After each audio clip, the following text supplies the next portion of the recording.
Hello everyone. Now we will continue single column cash book. Come to illustration number 5th. Prepare single column cash book of Mr. Raman. Alright. Let us revise the format. Date, particulars, voucher number, ledger folio, amount. Date, particulars, voucher number, ledger folio and amount. 1 जनवरी को हमारे पास cash का balance है, तो बेटा हम क्या लिखते हैं? To balance BD 9500. 5 जनवरी को 3 जनवरी को हमने गुड्स सेल किए हैं 4000 के for cash and less 2% discount. तो बेटा हम क्या एंट्री करेंगे वो हम यहाँ देखते हैं. कैश आ गया, हमने डिस्काउंट दिया, एक्सपेंस है हमारा, डिस्काउंट अलाउड अकाउंट डेबिट, और गुड्स का क्या किया हमने? सेल हमारी इनकम है. 4000 की सेल है, 2% इसका 80 रुपीज़ हो गया, तो कैश कितना आ गया? 3920. ऑलराइट. तो यहाँ पर हमारे पास सिर्फ हमें कैश की एंट्री करनी है और रिमेनिंग एंट्री बुक्स में ही रह जाएगी. Discount allowed to sales 80 rupees से, और 3920 यहाँ आ जाएगा 3 जनवरी. किसके नाम से बेटा? To sales. कितना अमाउंट? 3920. ऑलराइट. जनवरी 5 को कह रहा है कि बॉट गुड्स, कुछ नहीं कह रखा तो हम कैश मानेंगे क्योंकि पार्टी का नेम गिवन नहीं है.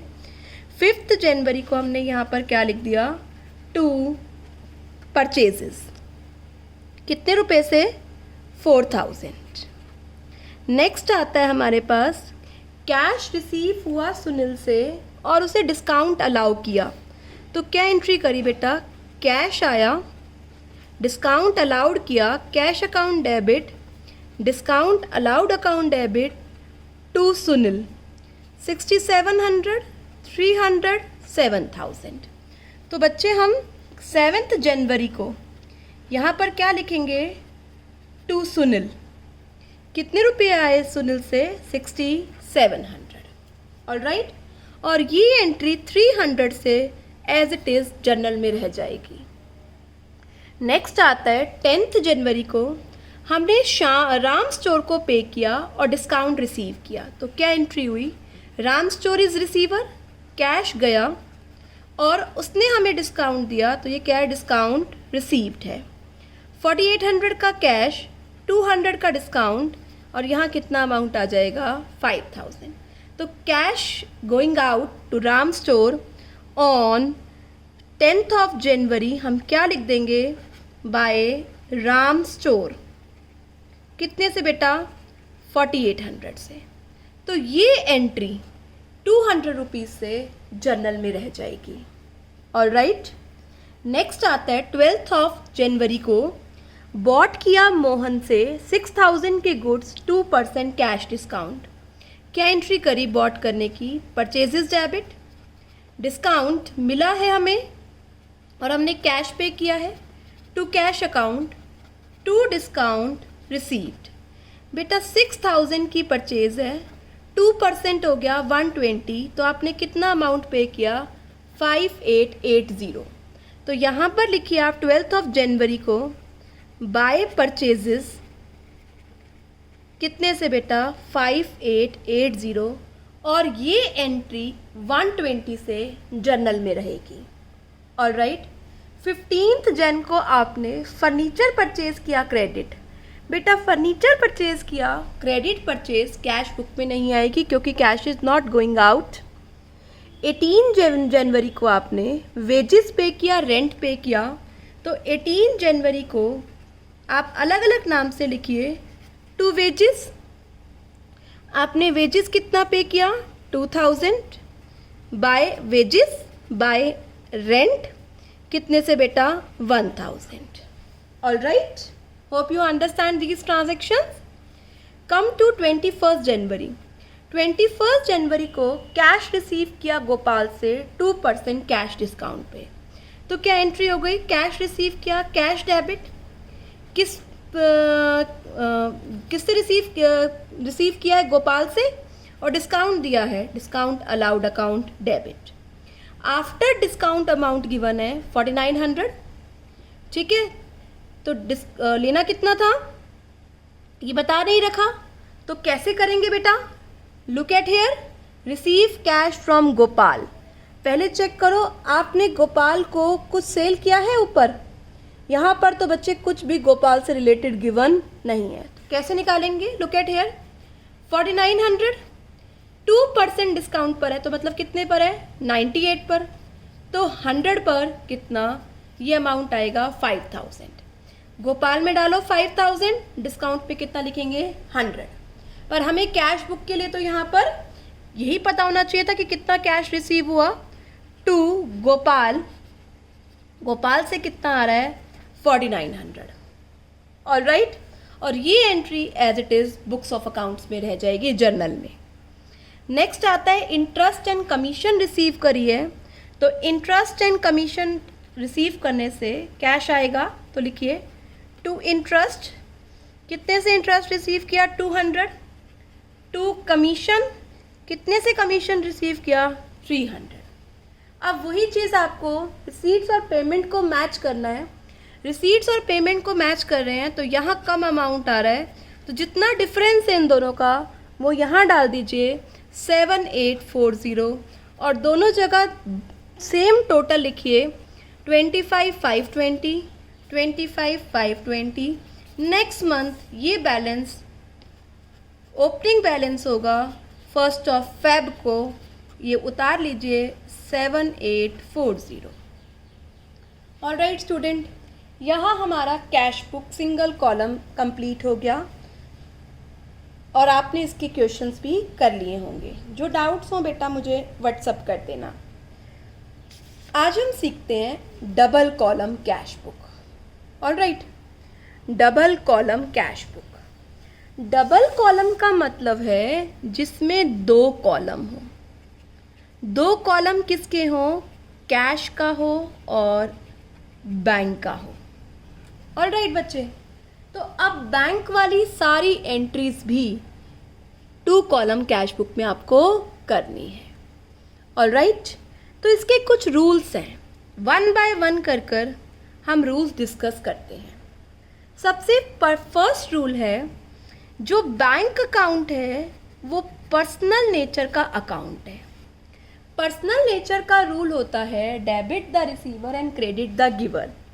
तो जब बैंक में पैसा आएगा, जब बैंक रिसीव करेगा तो डेबिट करना है, ऑल राइट।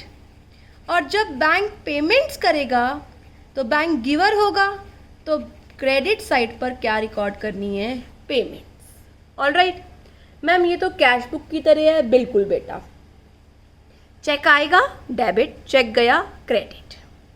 नेक्स्ट, बैंक का भी ओपनिंग बैलेंस हो सकता है। अगर बैंक का ओपनिंग बैलेंस है तो किस साइड लिखेंगे, डेबिट साइड, जैसे आपने कैश बुक में सीखा to balance BD.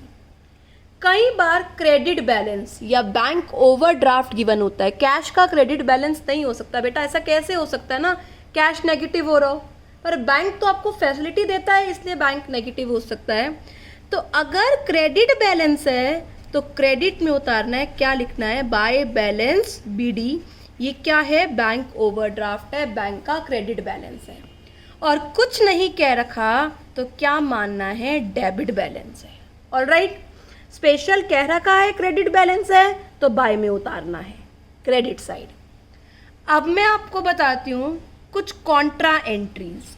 Contra entries क्या होती हैं, ध्यान से सुनिए। कॉन्ट्रा एंट्रीज क्या होती हैं, जिसमें कैश और बैंक दोनों एक ही एंट्री में आ रहा हो, उसे बोलते हैं कॉन्ट्रा एंट्री। कॉन्ट्रा एंट्री 2 तरीके की हैं, ध्यान से सुनिए। पहली कॉन्ट्रा एंट्री है कैश डिपॉजिटेड इनटू बैंक, दूसरा है cash withdrawal from bank.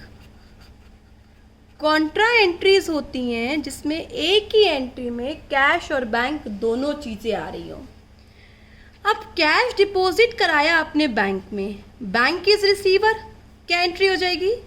Bank account debit, cash is going out, cash account credit.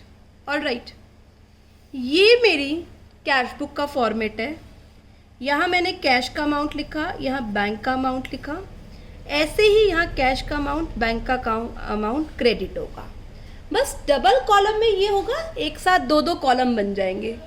Cash में एक कॉलम था ना, यहाँ दो दो हो जाएंगे। अब ध्यान से देखना है, बैंक क्या हो रहा है? बैंक क्या हो रहा है बच्चे? बैंक हो रहा है क्रेडिट, बैंक हो रहा है डेबिट। तो बैंक में डेबिट साइड पर आ जाओ, नाम लिखो कैश का और अमाउंट किस में लिखना है? बैंक में, कि बैंक में पैसा आ गया, बैंक बढ़ गया, रिसीट हो गई।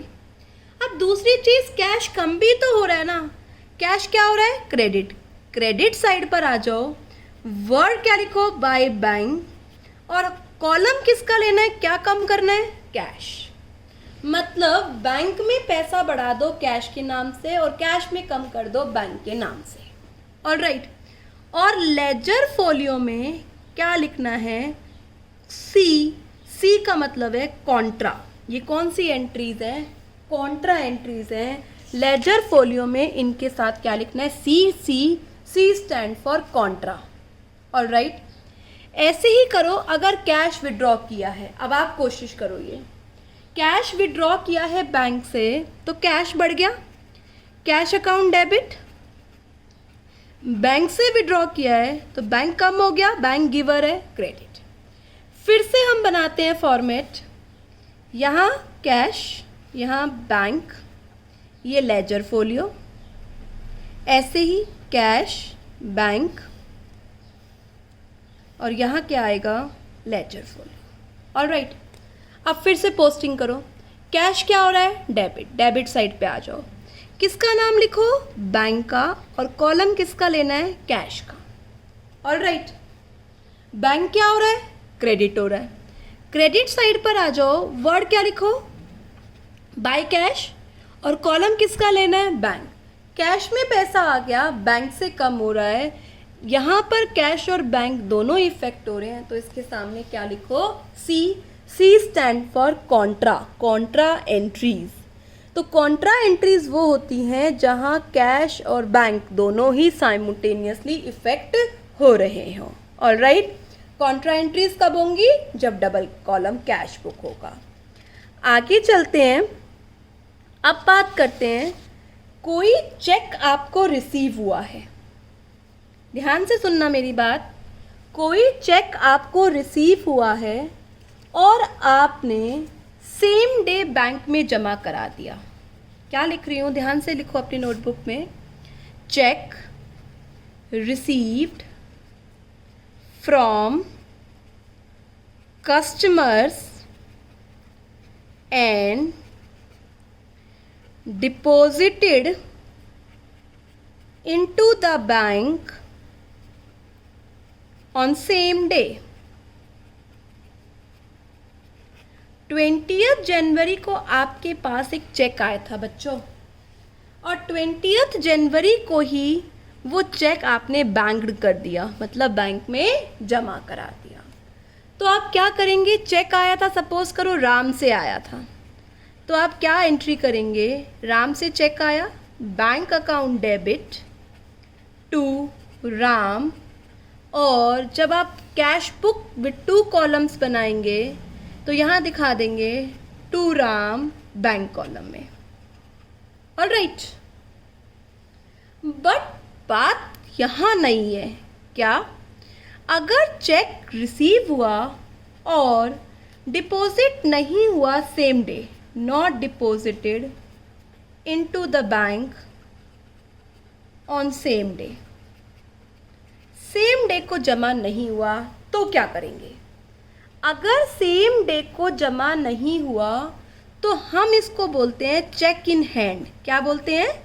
Check in hand. हमने पढ़ा था ना बेटा, cheque in hand debit to Ram. Alright, अब इस एंट्री में तो कैश और बैंक कहीं नहीं आ रहा, तो ये एंट्री कहाँ जाएगी? जर्नल में। ऑलराइट, अब जिस दिन ये चेक जमा होगा, जिस दिन डिपॉजिट होगा, उस दिन आप एंट्री कर देंगे bank account debit to cheque in hand. Alright, तो जो आप कैश बुक बनाएंगे बैंक कॉलम के साथ, उसके डेबिट साइड पर लिखेंगे to cash in hand bank column. इसका मतलब अगर चेक सेम डे डिपॉजिट हो गया तो सीधा बैंक बढ़ा दो, सेम डे डिपॉजिट नहीं हुआ तो उसे चेक इन हैंड में रखो, और जब डिपॉजिट होगा तब आप बैंक के डेबिट साइड पर क्या लिख देंगे? To cheque in hand. और आपको ये मैंने बता दिया है, बैंक में पैसा आएगा डेबिट, बैंक से पैसा जाएगा credit. Alright, hope you understand these two transaction. Let us proceed to next one. Yes बेटा, आपने पेमेंट करी है चेक से, पेमेंट बाय चेक, तो यहाँ तो कोई मतलब ही नहीं है बच्चे कि चेक जमा हुआ नहीं हुआ, आपने तो पेमेंट करी है। ये आपका कैश और बैंक का डेबिट, ये आपका कैश और बैंक का क्रेडिट। तो यहाँ पर आपने जिसकी पेमेंट करी है, राम की पेमेंट करी है, तो बैंक में से पैसा कम हो जाएगा, क्रेडिट हो जाएगा। यहाँ कोई बात अराइज नहीं होती है कि बैंक में डिपॉजिट हुआ है या नहीं हुआ, यहाँ पर आपके अकाउंट से पैसा चला गया। Alright, let us proceed to next. Yes, next आता है, लेट अस सपोज कोई चेक जो आपने जमा कराया था वो डिसऑनर हो गया। डिसऑनर ऑफ अ चेक, बेटा डिसऑनर का मतलब है उसकी पेमेंट नहीं हुई है। आपने जो चेक रिसीव हुआ था कस्टमर का, बैंक में जमा कराया कलेक्शन करने के लिए, बट वो डिसऑनर हो गया। तो बेटा जब आपने जमा कराया था तो डेबिट किया होगा, अब वो डिसऑनर हो गया, तो अब वो डिसऑनर कहाँ लिख देंगे आप बच्चे? अब वो डिसऑनर लिख देंगे आप क्रेडिट साइड पर, कैश बुक के क्रेडिट साइड पर, जिससे वो चेक आया था। जब आया होगा तो आपने क्या किया? सपोज करो राम से ही आया, राम से चेक आया तो टू राम बैंक कॉलम में लिख दिया, और हमने माना सेम डे डिपॉजिट हो गया था। अब ये चेक डिसऑनर हो गया तो लिखेंगे by Ram dishonour of cheque. Alright, कि वो पैसा बैंक में जमा ही नहीं हुआ, वापस उसको क्रेडिट कर दिया by Ram dishonour of a cheque. तो dishonour of a cheque will be recorded on credit side of cash book, credit side of two column cash book. Alright, आगे चलते हैं। नेक्स्ट आता है, कोई कैश डिस्काउंट है, कैश डिस्काउंट है, किसी की पेमेंट करी है और आपको डिस्काउंट रिसीव हुआ है। तो बच्चे डिस्काउंट रिसीव हुआ है, लेट अस सपोज राम को पेमेंट करी है और डिस्काउंट रिसीव हुआ है, तो आपने एंट्री करी Ram to cash to discount receive. तो कैश वाली एंट्री तो कैश बुक में चली जाएगी, बट ये entry Ram to discount receive, ये एंट्री जर्नल में रहेगी। ये एंट्री आप पोस्ट नहीं कर सकते, किस पर बच्चे? कैश बुक में। ऑलराइट, तो ये कुछ चीज़ें हैं जो हम फटाफट से फिर से रिवाइज करते हैं। बैंक अकाउंट पर्सनल नेचर का अकाउंट है, डेबिट द रिसीवर, बैंक में पैसा आएगा डेबिट, बैंक से पैसा जाएगा credit. Alright, opening balance, bank का opening balance to balance PT, closing overdraft है, क्रेडिट बैलेंस है, बाय में लिखना है। कॉन्ट्रा एंट्री होती है जहाँ पर कैश और बैंक दोनों इफेक्ट हो रहे हो एक ही एंट्री में, तो वो दो हैं, कैश डिपॉजिट इनटू बैंक या cash withdrawal from bank. Cash deposit into bank आपने एंट्री करी बैंक टू कैश, तो बैंक के debit side to cash column bank, cash के credit side by bank column cash. और यहाँ पर आपको सीसी लिखना है लेजर फोलियो में। इसको इंटरप्रिटेट करिए, बैंक में पैसा आ गया, कैश चला गया। उल्टा भी हो सकता है, विड्रॉ किया है तो एंट्री होगी कैश टू बैंक, तो कैश के डेबिट साइड पे लिखिए टू बैंक कैश कॉलम में, और बैंक में लिखिए बाय कैश बैंक कॉलम में। ऑलराइट, चेक रिसीव हुआ कस्टमर से, सेम डे डिपॉजिट हो गया, नो प्रॉब्लम, बैंक में डेबिट कर दो। चेक रिसीव हुआ बट सेम डे डिपॉजिट नहीं हुआ, पहले चेक इन हैंड में लिखो, ये एंट्री कैश बुक में नहीं जाएगी, फिर ये एंट्री आप पोस्ट करो किस में, बैंक में। पेमेंट करी है चेक से, कोई दिक्कत नहीं है, जिसको पेमेंट करी है बैंक में क्रेडिट कर दीजिए।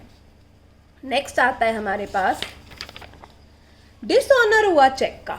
चेक आया था, आपने यहाँ रिकॉर्ड कर लिया, डिसऑनर हो गया, उसको रिवर्स साइड पर रिकॉर्ड कर दो।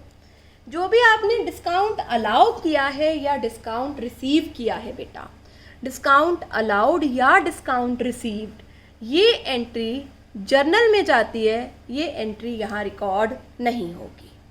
ऑलराइट स्टूडेंट्स, तो यहाँ पर अभी हमने रूल्स पढ़े हैं किससे रिलेटेड, बेटा 2 कॉलम कैश बुक कैसे बनाना है, ठीक है। तो एक बार आप नेक्स्ट वीडियो देखने से पहले इन रूल्स को अपनी नोटबुक में लिख लो और बच्चे एक बार इसे अपने माइंड में ग्रैस्प कर लो। Alright student, good bye, take care.